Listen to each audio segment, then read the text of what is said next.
Hello दोस्तों, आपका स्वागत है हैशटैग सक्सेस विद दीपक में।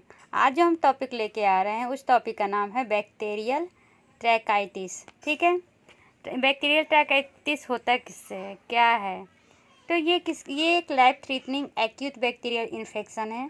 मतलब कि ये जो अपर एयरवेज होता है ना, अपर एयरवेज कहाँ से कहाँ तक होता है? तो नॉस्ट्रिल से कहाँ तक? फेरेंजियल तक। लैरिंजियल से नीचे क्या होता है? ये लोअर एयरवेज होता है। तो यहाँ पर क्या होता है? एक्यूट बैक्टीरिया का इन्फेक्शन होता है। ये लाइफ थ्रेटनिंग भी हो सकता है। ये मेनली किस में होता है? तो म्यूकोसल स्वेलिंग हो जाता है क्रिकॉइड कार्टिलेज में। किस में? तो क्रिकॉइड कार्टिलेज में क्या हो जाता है? स्वेलिंग आ जाता है, जिसके कारण ये डिजीज होते हैं। ठीक है, तो मोस्ट कॉमन पैथोजन क्या है? तो मोस्ट कॉमन पैथोजन है ये एस ऑरिसस। ये याद रखिएगा, ये बहुत ही इंपॉर्टेंट है। कोई भी डिजीज का most common clinical features, diagnosis और ट्रीटमेंट, ये तीन चीज़ें बहुत ही इंपॉर्टेंट होती है। ठीक है, और पैथोजिनेसिस क्यों हुआ? तो इस डिजीज का पैथोजिनेसिस क्या है? तो क्रिकॉइड कार्टिलेज में क्या हो गया? स्वेलिंग हो जाने के कारण होता है। मोस्ट कॉमन पैथोजन कौन है? तो एस ऑरिसस। ठीक है, अब ये मीन कितने एज पे होता है? तो 5 to 7 ईयर्स ओल्ड पे होता है। ठीक है, ये जो डिजीज है ये कभी कभी वायरल रेस्पिरेटरी इन्फेक्शन को भी ये क्या करता है? फॉलो करता है, स्पेशली लारिंजियोट्रैकाइटिस। ठीक है, so it may be rather than A primary bacterial illness. ये प्राइमरी में क्या है? बैक्टीरियल इलनेस है, और ये किसको फॉलो करता है? वायरल रेस्पिरेटरी इन्फेक्शन को भी फॉलो करता है। ये लाइफ थ्रेटनिंग है। ठीक है, और मोर कॉमन किस में होता है? मोर कॉमन देन इपिग्लोटिस इन वैक्सीनेटेड पॉपुलेशन। मतलब ये मोर कॉमन होता है। ठीक है, ये वैक्सीनेटेड जो पीपल को वैक्सीनेशन हो चुका है उसमें भी ये लाइफ थ्रेटनिंग हो सकता है। अब क्या कह रहा है इसका क्लिनिकल मैनिफेस्टेशन? अभी तक मेन चीज़ इस बैक्टीरियल ट्रैकाइटिस के बारे में हम क्या पढ़े? मोस्ट कॉमन है एसोरिसस। ये कहाँ होता है? तो म्यूकोसल स्वेलिंग होता है eight the level of cricoid cartilage. ठीक है, तो अब इसका क्लिनिकल मैनिफेस्टेशन क्या है? तो इसमें क्या होता है? ब्रासिक कफ होता है। ब्रासिक कफ मतलब कि ऐसे कफ एकदम हॉर्स, ऐसे लगेगा कि भोंक रहा है, वैसा कफ होता है। हाई फीवर होता है। अगर ये वायरल का क्या कर रहा है? फॉलो कर रहा है, तो फीवर ये सब तो आम बात है। ठीक है, क्योंकि उसमें वायरल इन्फेक्शन में फीवर ये सब ही होता है। ठीक है, तो क्या क्या होता है? ब्रासिक कफ होता है, हाई फीवर होता है, चाइल्ड कैसा दिखता है? टॉक्सिक लुकिंग चाइल्ड होता है, एक्यूट रेस्पिरेटरी डिस्ट्रेस। ये तो ऐसे भी ये जो डिजीज है वो एक्यूट बैक्टीरियल इन्फेक्शन है, इसलिए एक्यूट रेस्पिरेटरी डिस्ट्रेस होता है। हेयर हंगर, उसको हवा की कमी होती है, वैसे मुँह से सांस लेने लगता है। अगर पेशेंट लाए फ्लैट फ्लैट सोएगा तो उसको कोई प्रॉब्लम नहीं होता है, कोई ड्रूलिंग नहीं होता है, कोई डिस्फेगिया मतलब खाने में कोई प्रॉब्लम नहीं होता है।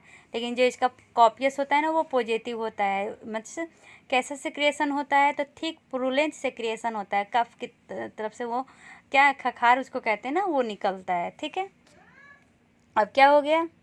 अब बैक्टीरियल ट्रैकाइटिस, ये इसमें तो पहले ही पढ़ लिए कि ये ब्रेसी कफ होता है, और ये किसकी तरह होता है? तो वायरल लेरिंजो ट्रैकियोब्रैकाइटिस की तरह होता है। ठीक है, हाई फीवर और toxicity with respiratory distress can occur immediately और after a few days of apparent improvement. मतलब ये जो रहता है ये थोड़ा दिन तक इम्प्रूवमेंट के थोड़े दिन बाद तक भी रह सकता है। ठीक है, पेशेंट इसमें लाई कर सकता है फ्लैट, दज नॉट ड्रूल मतलब मुँह से जो पानी आता है ना वो नहीं होगा, उसको निगलने में कोई प्रॉब्लम नहीं होगा। ठीक है, usual treatment for croup is ineffective. इसका जो ट्रीटमेंट होता है वो क्या होता है? इनइफेक्टिव होता है। ठीक है, अब क्या कह रहा है? तो हम क्या करेंगे? तो इंटुबेशन करवाएंगे या ट्रैकियोस्टोमी करवाएंगे। ठीक है, इसमें 50 to 60% पेशेंट को क्या होता है? इंटुबेशन होता है। तो ये मैनेजमेंट हो गया। ठीक है, मैनेजमेंट कैसे करेंगे? तो इंटुबेशन से करेंगे। Major pathogenic features appear to be mucosal swelling at the level of cricoid cartilage. ये मेनली इसका पैथोजेनिक फीचर्स क्या है? तो ये स्वेलिंग, म्यूकोसल स्वेलिंग हो जाता है कहाँ पर? Eight the level of cricoid cartilage, copious और थिक प्रूलेंट सिक्रिएशन होता है। और कभी कभी क्या हो जाता है? ऐसा लगता है वो मेम्ब्रेन की तरह हो गया है, तो इसके कारण सीडो मेम्ब्रेनस भी हो जाता है। ठीक है, suctioning of this secretion although occasionally affording temporary relief। मतलब ऐसे नहीं होता है कि ये सेक्रिएशन को हम क्या करते हैं, कभी कभी निगल जाते हैं, तो इससे टेम्प्रोरी रिलीफ होता है, परमानेंट नहीं। ठीक है, तो डायग्नोसिस कैसे करेंगे, तो एक्सरे इतना ज़्यादा इम्पॉर्टेंट नहीं है, तो कैसे करेंगे, तो मेनली ये क्लिनिकल फाइंडिंग पता चल जाएगा बैक्टीरिया अपल डिजीज इन्फेक्शन है। ठीक है, इसके कॉपियस सेक्रिएशन से पता चलेगा, इंडोट्रैकियल इंट्यूबेशन करेंगे तो पता चलेगा। ठीक है, तो कॉम्प्लिकेशंस क्या आ सकते हैं, जब रेडियोग्राफ चेस्ट का करेंगे तो उसमें क्या दिखेगा कि एक पैची इन्फिल्ट्रेट दिखेगा, जो पैची इन्फिल्ट्रेट, और क्या दिखेगा वहाँ पे बहुत सारे फोकल डेंसिटी दिखेंगे। सब ग्लोटिस क्या हो गया, नैरो हो गया है। ठीक है, और ट्रैकियल एयर कॉलम भी उसमें दिखेगा क्योंकि वो डिमोन्स्ट्रेटेड हो गया है। रेडियोग्राफिकली में क्या है कि if airway management is not optimal, कह रहा है कि अगर वो हम एयरवे जो मैनेजमेंट, वो तो क्योंकि वो तो ये अच्छा से सांस नहीं ले पाता है, तो अगर उसको हम मैनेज नहीं करेंगे तो कार्डियो रेस्पिरेटरी अरेस्ट होने का डर है। कभी कभी टॉक्सिक शॉक सिंड्रोम भी होता है। ठीक है, और इसमें क्या होता है, ये क्या से एसोसिएटेड होता है, स्टेफाइलोकोकल ट्रैकाइटिस से। ठीक है, टॉक्सिक शॉक सिंड्रोम एसोसिएटेड होता है स्टेफाइलोकोकल ट्रैकाइटिस से। तो अब क्या कह रहा है, इसका ट्रीटमेंट क्या होगा, तो ट्रीटमेंट ये होगा कि हम इसे एंटीबैक्टीरियल देंगे। क्यों, वो जो कफ हो गया है उसको ख़त्म करने के लिए। ठीक है, तो एंटीबैक्टीरियल में हम कौन सा देंगे, तो beta lactase resistance beta lactam antimicrobial agent देंगे। तो सबसे पहले हम ड्रग ऑफ चॉइस क्या होगा, तो नेप्सिलिन और ऑक्जासिलिन होगा। ठीक है, तो अब ये दोनों तो हो गया, लेकिन अगर मान लो इससे ठीक नहीं हुआ तो हम क्या देंगे, वैनकोमाइसिन देंगे। ठीक है, कब, जब 24 आवर नेप्सिलिन और ऑक्जासिलिन के देने के 24 आवर्स के बाद भी अगर इम्प्रूवमेंट नहीं हुआ तो हम क्या देंगे, वैनकोमाइसिन देंगे। ठीक है, इसी के साथ ये टॉपिक ख़त्म हुआ। अब दूसरा टॉपिक का क्या नाम है, लैरिंजियो मलासिया। ठीक है, अब ये क्या होता है, ये 45 से 75% क्या होता है, कोजेनाइटल होता है, मतलब हमारे पेरेंट्स से हमारे में आता है। ठीक है, इसमें क्या होगा, लैरिंजियल में एनोमलीज होगी, किस में, बच्चे में, किसके साथ, एस्ट्राडियोल के साथ। अब एस्ट्राडोर क्यों होता है, तो इसमें क्या होता है, एस्ट्राडोर मेनली क्या होता है, लैरिंजियल टोन डिक्रीज कर जाते हैं, जिसके कारण क्या हो सकता है, जब हम इंस्पायरेशन करते हैं तो सुप्राग्लोटिस कोलैप्स हो जाता है, मतलब नष्ट हो जाते हैं। फिर से ये जो लैरिंगो मलेशिया है, ये 45 से 75% कोजेनाइटल आता है एस्ट्राडोल के साथ, जो हमारे पेरेंट्स से हमारे में आता है, हमारे में नहीं, चाइल्ड में। ठीक है, मेनली चाइल्ड दीजिए।